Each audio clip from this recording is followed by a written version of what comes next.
So for fried chicken, we cut it a little bit different. We're not going to reserve and preserve the carcage, the cage, so to say. We're going to cut down the backbone. That's why we've got this big long French knife. I'm going to show you a couple other things that you can do. If you've ever been interested or seen a recipe for a half chicken, this is where you can learn to cut for those as well from a whole chicken. Trimming off that little bit of fat that we discussed in the other breakdown. Once again, the tail piece right here, we're just going to take that. That comes off real easily. And now we're going to split the carcass. So in the middle of the carcass, you'll see the spinal column. It kind of comes up in the middle of the bird. I don't know if you can see that on the camera, but that's going to be our cut guide. What we're going to do is take the edge of the knife, we're going to run it down all the way until it pops out on this side. Now for safety, I'm going to take a towel. I'm going to use that to hold it down, and we're just going to crunch. And then once we get there, we come through, put the knife on the other side of that spinal column. We're going to poke it out this side again, make sure everything matches up. Cover that pointy end with your towel so it doesn't jump up and bite you.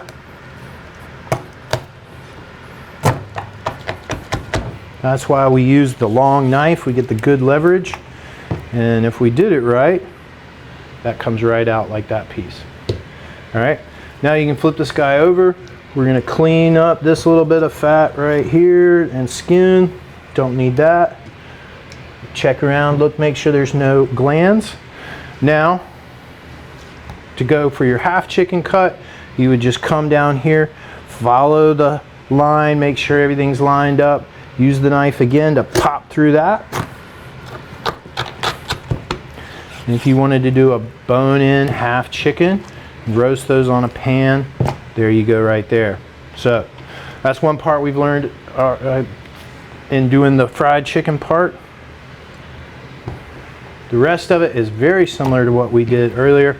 It's kind of easier to break down some of these parts when the bird is still whole, but I did want to show the half chicken trick in case you want to do these.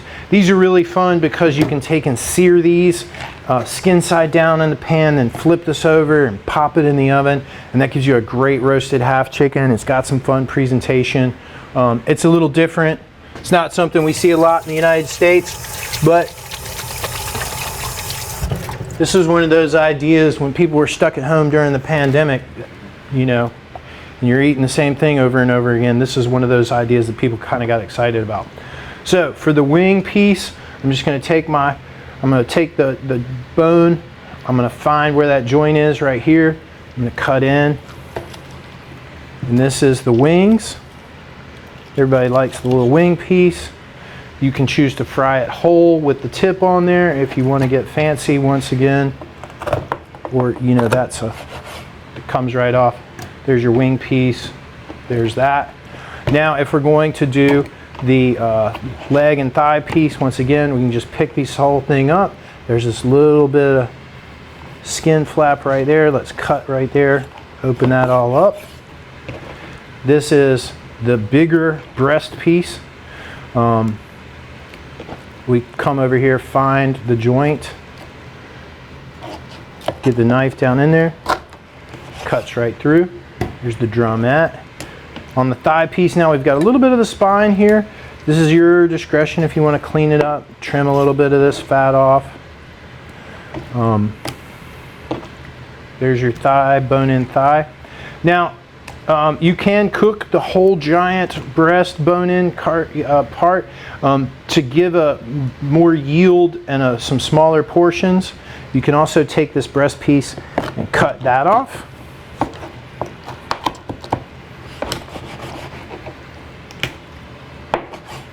And those chicken bones aren't that hard. That gives you the little nose piece. That's a little more manageable size. You can do that. And then once again for this guy, we'll do this where we just find the joint, come in here and pop that off. I find this joint, there's the tip, there's your other wing piece, the drum. We'll do this one, we'll leave it on the side. We'll just cut right in. There's the drumstick. And then here we'll split the thigh from the rest of the breast piece. Come in here and cut across if you want to. Big old thigh portion right there. Here's your backbone. Here's the thigh bone going right there. That's a nice chunk. And then once again, here is the chicken breast. A lot of times you'll see in grocery stores, sometimes this is an affordable alternative to your boneless skinless chicken breast. I like to buy these sometimes just because they're on sale. I'm going to show you real quick how to bone out this piece because you can get just as good a yield. Here's the rib cage right here. Here's that keel bone we talked about in the earlier section. If I take my knife, I just come over here and get underneath, find that wishbone. There it is right there. Now I'm just going to take and draw this down. And it just rolls right off. And you can roast these too. I probably left a little bit too much rib meat on there, but you can turn this and roast this off and use that for stock as well. And then once again, you've arrived at a little bit more affordable way to get your boneless, skinless chicken breast. There's the chicken tender again. There's one skin on, and that's another way to do it all. So. Wow, you have shown us so many ways to use this chicken, and I think we could just save a fortune, because if you think about it, the stock alone is so expensive. I mean, just getting a can of that is $1. Yep. And then the pet food and the wings night. I love that. So thank you so much for joining us today. Thank you for having me. We've all learned a lot. And I hope you use our suggestions and save a lot of money. Yay. That was great. All right. Good job. We enjoyed it. Thanks. Yeah.